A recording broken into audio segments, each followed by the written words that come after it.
Shalom dan selamat pagi Bapak Ibu Saudara. Kita jumpa kembali di dalam renungan online di channel YouTube GKI Stadion. Mari kita berdoa sebelum kita membaca firman dan merenungkannya.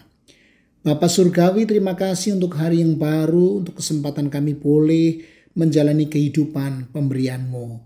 Mampukan kami untuk kami boleh melakukan apa yang menjadi tanggung jawab kami dengan sebaik-baiknya, dan Engkau memberkati sehingga kami bisa mendapatkan sesuatu manfaat untuk kehidupan kami, untuk keluarga kami, untuk negara ini. Kami berdoa menyambut firman Tuhan di dalam nama Tuhan kami Yesus Kristus. Amin. Saya akan membacakan Amsal 24 ayat 33 dan 34 saja. Di sana dikatakan demikian, tidur sebentar lagi, mengantuk sebentar lagi, melipat tangan sebentar lagi untuk tinggal berbaring.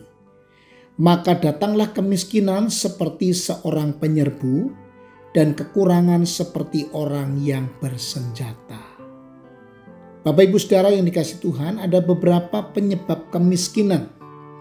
Yang pertama, faktor eksternal, faktor yang berasal dari luar diri seseorang. Misalnya terbatasnya lapangan kerja, rendahnya tingkat pendidikan, harga kebutuhan yang tinggi, akses sumber daya yang terbatas, termasuk di dalamnya minimnya modal usaha, juga modal keterampilan atau pengetahuan. Faktor eksternal yang biasanya cukup parah menghantam perekonomian kita adalah bencana alam, termasuk di dalamnya pandemi COVID-19. Tidak sedikit orang yang mengalami kesulitan ekonomi yang cukup berat di masa pandemi ini. Yang miskin bahkan semakin miskin. Sedangkan faktor kedua adalah faktor internal. Faktor yang berasal dari dalam diri seseorang. Misalnya sikap menerima apa adanya. Tidak bersungguh-sungguh dalam berusaha. Karena mungkin saja percaya pada nasib.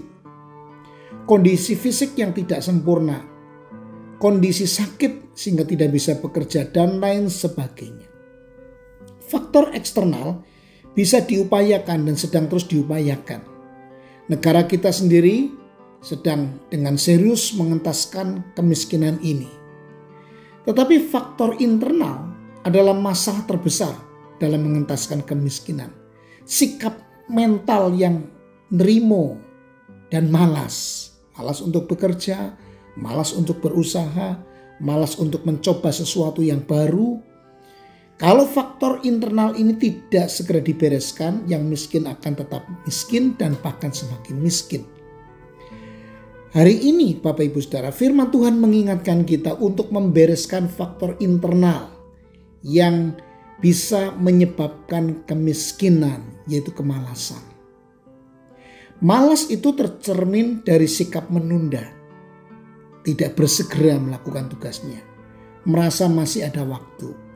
Padahal di luar sana banyak hal bergerak sangat cepat.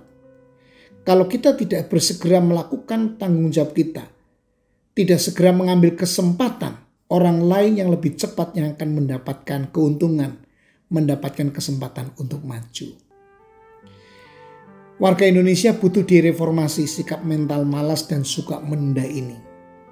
Hari ini firman Tuhan juga mengingatkan kita sebagai anak-anak Tuhan untuk tidak malas dan tidak suka menunda waktu. Sikap mental ini akan merugikan kita sendiri. Sebaliknya marilah kita terus berusaha dan berjuang, bekerja keras sesuai bidang kita masing-masing dan percaya bahwa Tuhan akan memberkati kita yang serius dengan usaha kita masing-masing. Tuhan memberkati. Mari kita berdoa. Bapa di surga, jauhkanlah dari diri kami sikap mental yang malas dan suka menunda ini. Bangunkanlah kami semangat untuk bekerja, untuk berjuang. Kalau ada di antara kami yang sedang mengalami kesulitan untuk bekerja, tolonglah mereka. Dengan semua usaha yang masih bisa dikerjakan, Tuhan berkati sehingga mendatangkan penghasilan yang cukup. Berkatilah dan cukupkanlah mereka. Kami juga berdoa untuk bangsa kami. Tuhan memberkati semua upaya untuk menyediakan lapangan kerja dalam rangka mengentaskan kemiskinan. Tuhan juga memakai negara untuk mencukupkan kebutuhan orang-orang miskin, menolong mereka. Dan juga kami gereja, hadirkanlah kami di sana. Apa yang bisa kami kerjakan untuk membantu mengentaskan kemiskinan yang masih meliputi sebagian warga Indonesia. Berkatilah juga jemaatmu GKI Stadion yang sedang mengalami kesulitan-kesulitan ekonomi. Tuhan tolong, hibur, kuatkan, dan tolong supaya ada waktu mereka bisa bangkit kembali dari kondisi yang sulit secara ekonomi ini. Terima kasih Bapa, di dalam nama Tuhan Yesus Kristus kami berdoa dan kami bersyukur. Amin.